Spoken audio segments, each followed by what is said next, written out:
The Adam Carolla Show presents Adam Carolla's birthday cocktail party for May 27th. Let's see who's here. Todd Bridges. Let's get back to the Adam Carolla Show. Yeah. I talked to Dawson, who does all the birthday cocktail parties, and he told me that Cedric the Entertainer's was a little lackluster. And I said, and we've talked to people that have 12 big-time names on there. Oh, yeah? And diversity. Yeah? I mean, folks from the arts, serial killers, war generals, Run the gambit. You want recognizable names, but they can't all just be actors. Yeah. You want inventors, you want actresses, you want artists. Sprinkle, warlord in there. Warlord, what have you. I got Todd Bridges. I mean, look, it's a solid pick. The man was on television for a good stretch, has a nice criminal record. He's all-encompassing in one guy. I got the only black guy named Todd. There's only one black man named Todd in history. Another outlier. Exactly. There's actually more to your birthday than that. Yeah, We can find out later if you want. Who's the best, though? I mean, now I do get the distinction of maybe being the best person on my birthday list. Sure. Because once you get Einstein and Madame Curie on there, then you're taking a back seat. Cedric the Entertainer is not the best person on his list, though after really going through your birthday, and I did a real one, we'll bump in with it next.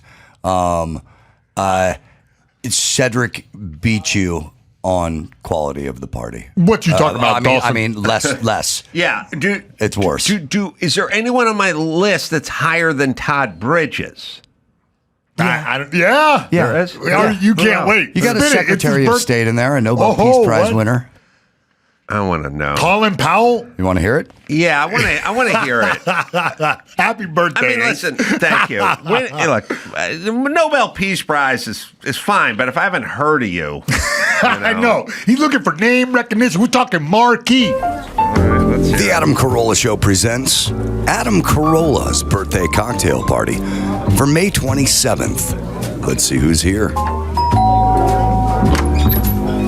Let's welcome American shipping and railroad magnate Cornelius Vanderbilt. Here's American cowboy Wild Bill Hickok.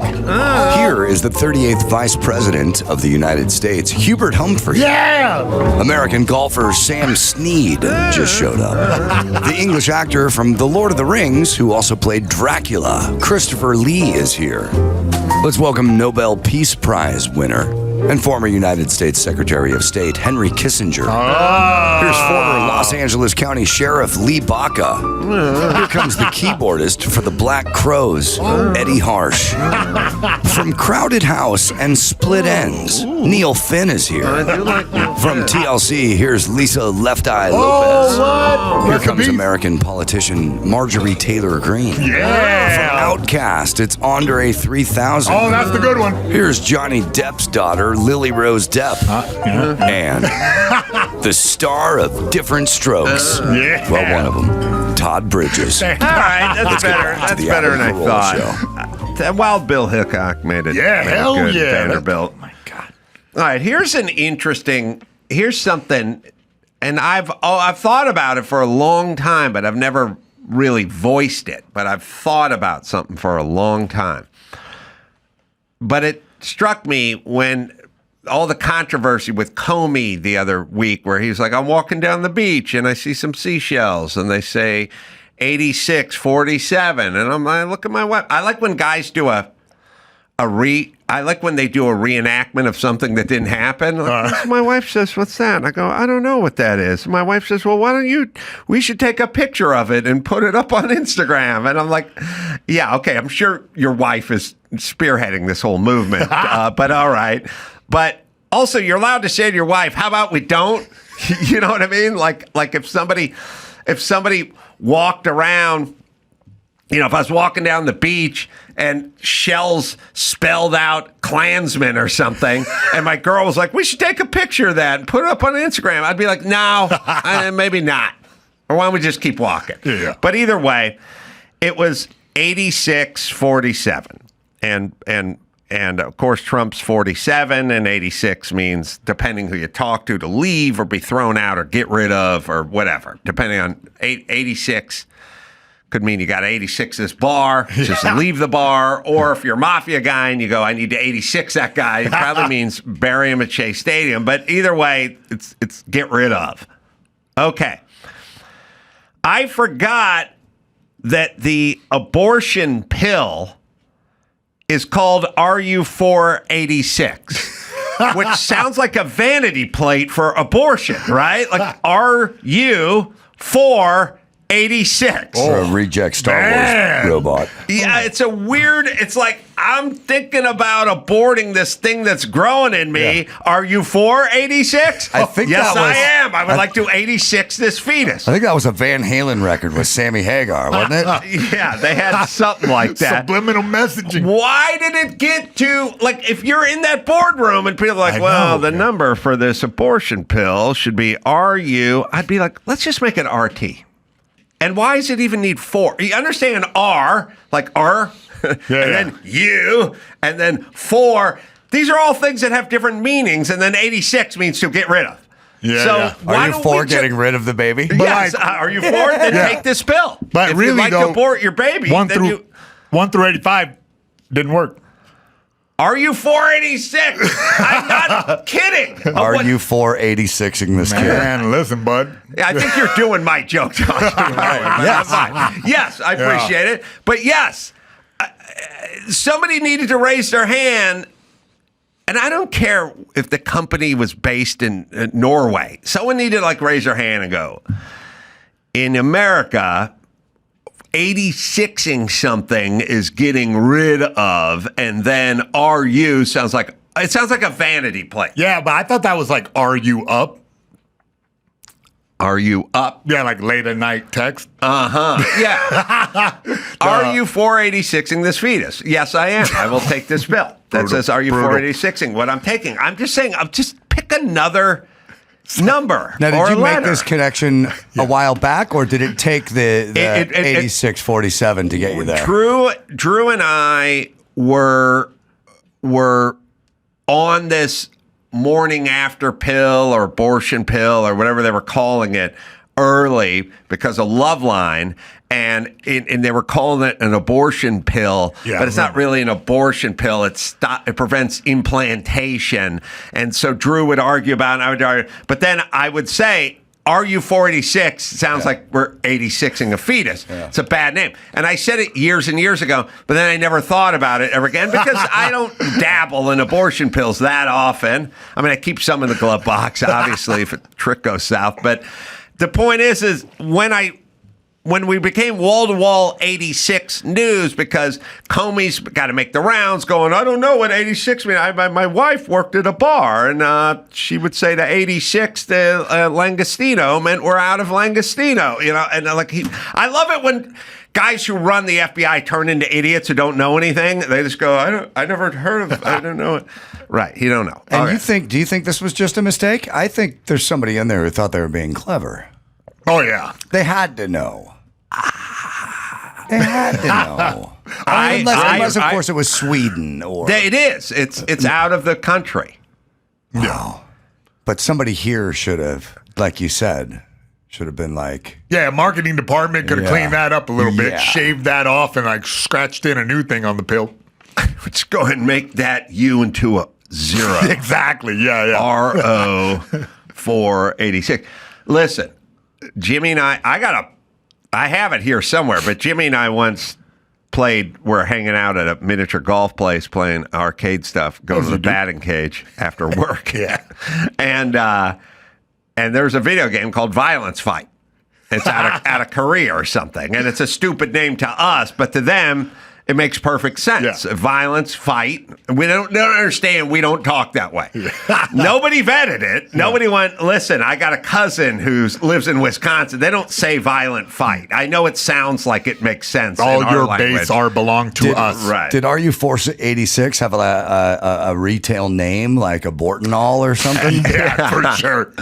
It's Mifeprestone is what it's called, and it goes by the number. Like, Roar 714 is a Quaalude, right? Okay. You don't know that. No. You don't know. Well, that means you're not fucking cool. Way past my time. Roar was the drug company that made Quaaludes. It was like ROAR, and 714 is the number for a Quaalude. Violence fight. So they have, it's called a Quaalude, but it also says Roar 7. It says 714 on the thing. Because I met a dude when I was like 13 that had the 714 tattoo. And I was like, oh, is that the name of your ship in the Navy? And he's like, no, it's for Quaalude. And I'm like, Deep okay, into it. winner. Oh, wow. All right, winner. Whoa, Tell me we're all you're an winners. addict without telling me That's you're an hardcore. addict. Oh, man. Yeah. Danco is the company that makes it. I think they're in Europe or something. And I don't... I should be the universal vetter for everything. All right. Everyone should run everything past me. That would be my greatest role. You know what I Quality mean? control, standards and practices by Adam Carolla. I would be sitting there. It'd be 1991, and FedEx would come to me and they'd go, "We got a new slogan." Wait. No, UPS. Sorry, UPS would come to me and they go, "We got a new slogan." I go, "All right, let me hear it. What can brown do for you?" And I'd go, "Reminds me of shit, gentlemen." No, what can brown? We wear brown, I know, but don't do it.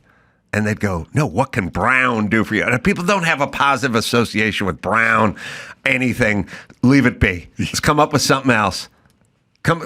Anything but what can brown do for you? And I'd be like, all right, keep moving.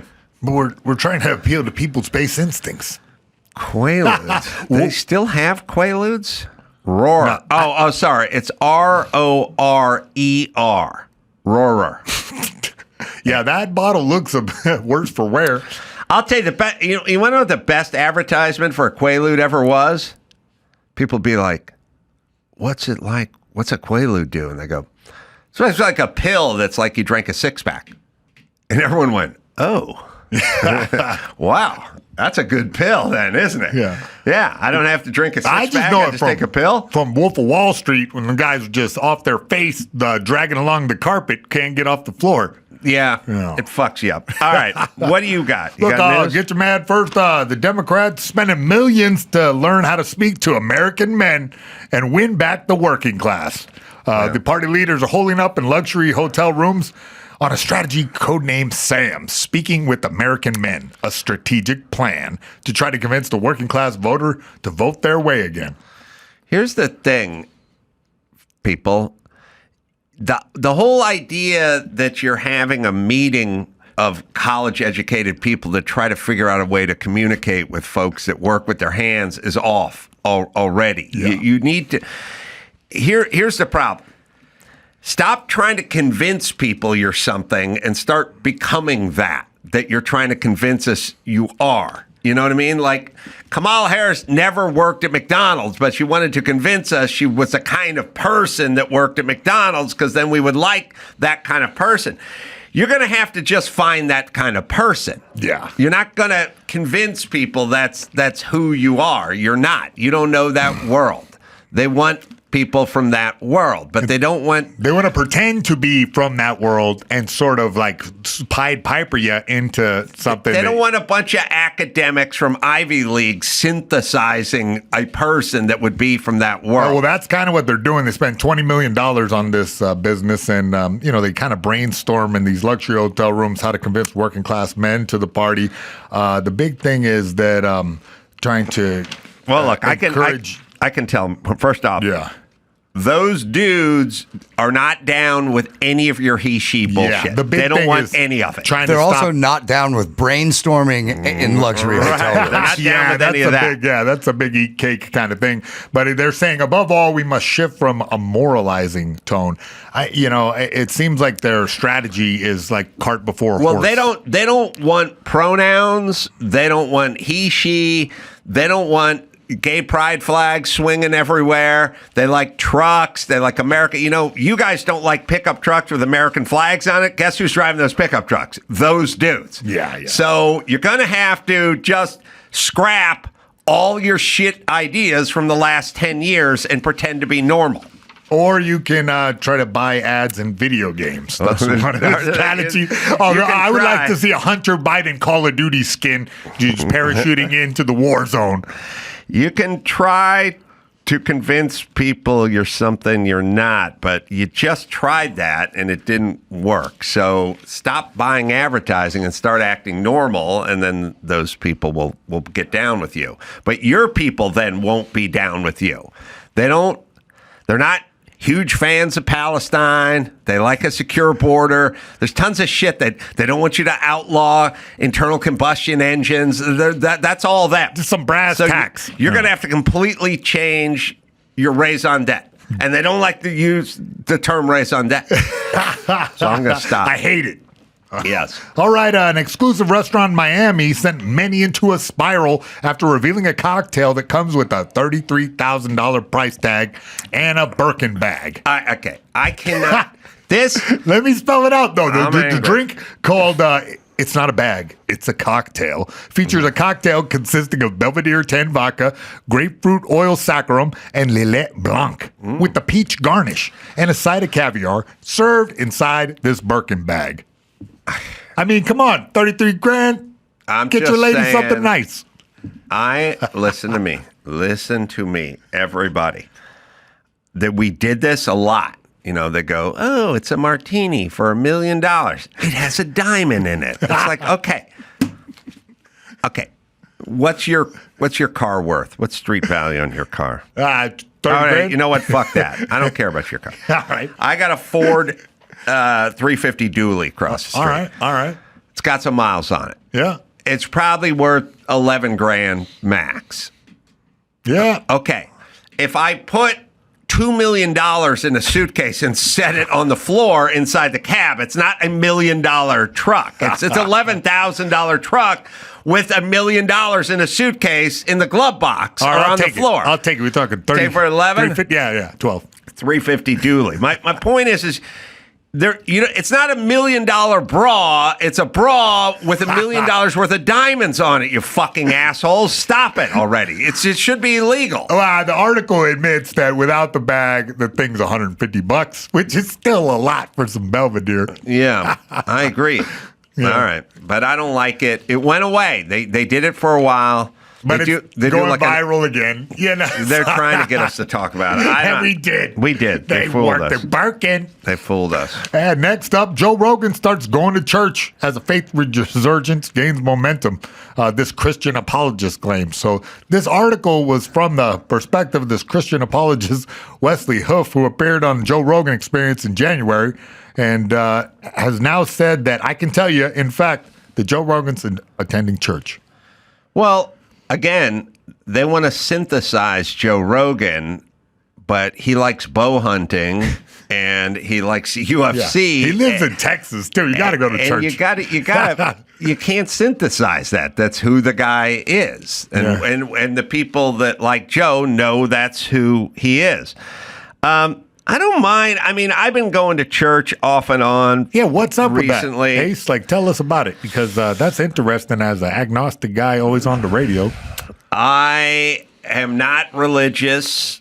I realized that our society was probably better when we had more religion. People are rudderless now, and they're fucked up, and they're a mess, so it kind of kept people in their lane a little bit. There is religion in my world is not that much different than therapy, and that people go, well, you got to get a good therapist. And then I go, you don't really have to get a good therapist. The process of going somewhere once a week for an hour to sit down and sort feelings is the process. You know what I mean? Yeah.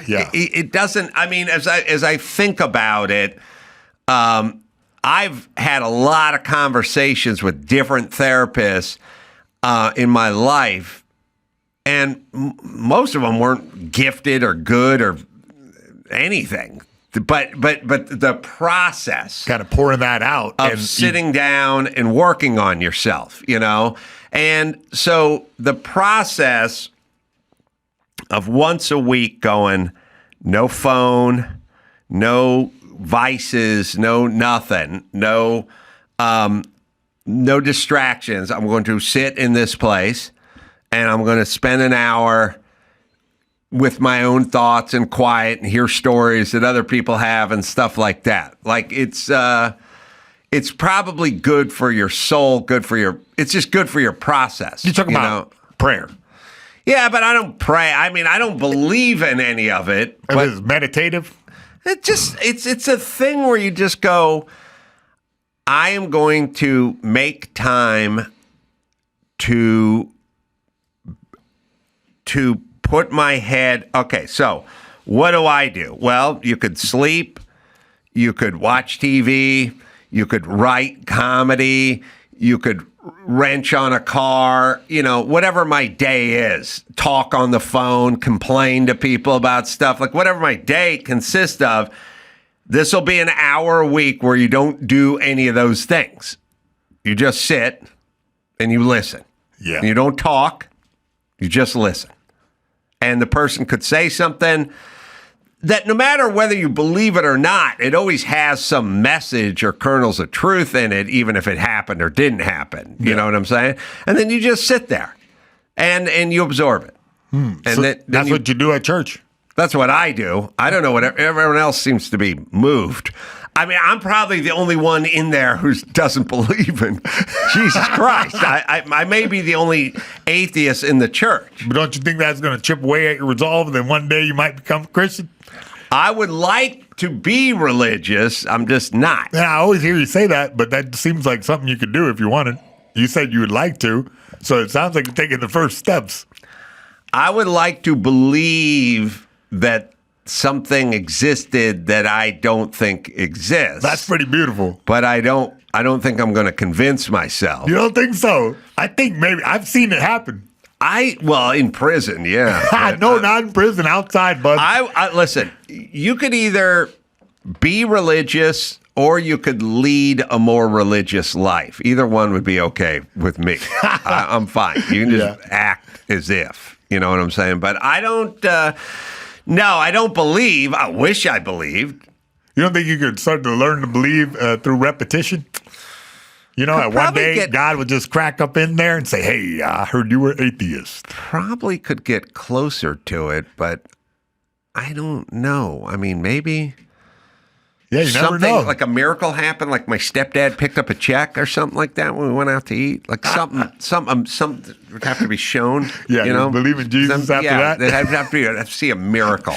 Divine intervention on the check. Yeah, something like that. Yeah. All right, whatever. All right, That's the next one. We got the Russian teams remain banned from the 2026 Olympics. I mean, it's an interesting story here that Russian teams, including the powerful ice hockey team, remain banned from next year's Winter Olympics as part of Italy as sanctions for the invasion of Ukraine in 2022. You know what's funny? Well, and I'll tell you this, it's just to the team sports, and a lot of the singular athletes are competing as neutral athletes. Oh, so Yeah, so figure skating, these type of, I think maybe wrestling, I would assume the last year that some guys competed as neutral athletes, but yeah, the teams cannot play, but the individuals might be able to make a case, yeah. I was thinking about the other day. Remember the whole time Trump is running for election, whether it's Hillary Clinton or whoever, all the fucking idiots, the same idiots are like, that's Putin's best friend. He's going to get in there, and he's a cat's paw for Putin. Trump is just going to do the bidding of Putin, and he's buddies with Putin. It was all Putin. Remember Putin, Yeah, Putin, of course. rootin' tootin', Putin, Trump and Putin tootin'. That's Trump. Now he's been in for 4 months and trying to get fucking Putin to quit the war in Ukraine, and like Putin doing nothing. He's not listening to anybody. Trump just said he was crazy. Like, what the fuck with Putin? Now, I'm just saying, Hillary Clinton, if Trump is Putin's best friend and Putin's Trump's best friend, why won't he listen to Trump? Then Trump keeps begging him to stop the war and he won't do it. He's just escalating it. So does he have power over Putin or not? I would argue not, because he's not listening to anything he says.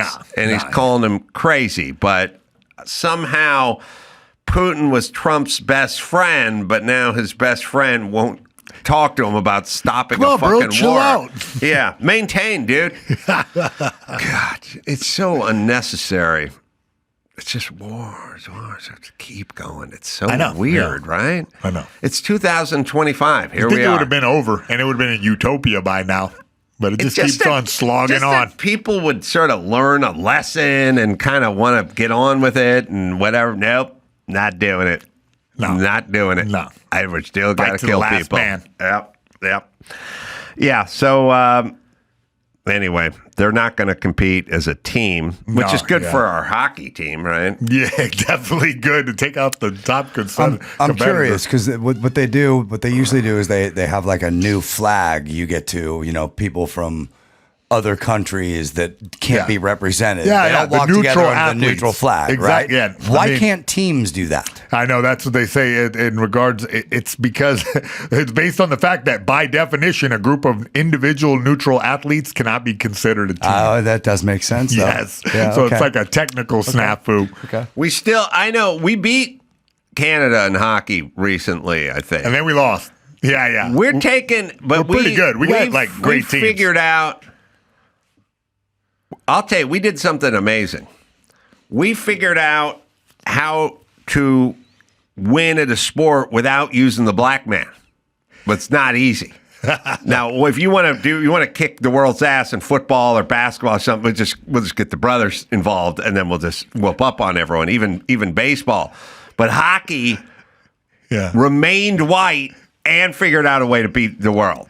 Now, maybe it's enough Canadians relocated or something, or Russians or whatever. No, we found some black kids that could kick ass. They could play hockey. Yeah, we put them in there. We sprinkled a few brothers in there. A few brothers lived up north. That's not the when you see the team, that ain't They're it. milky white. We just won the championship or whatever it was with white dudes in the United States. Corn-fed dudes with French names. Yes.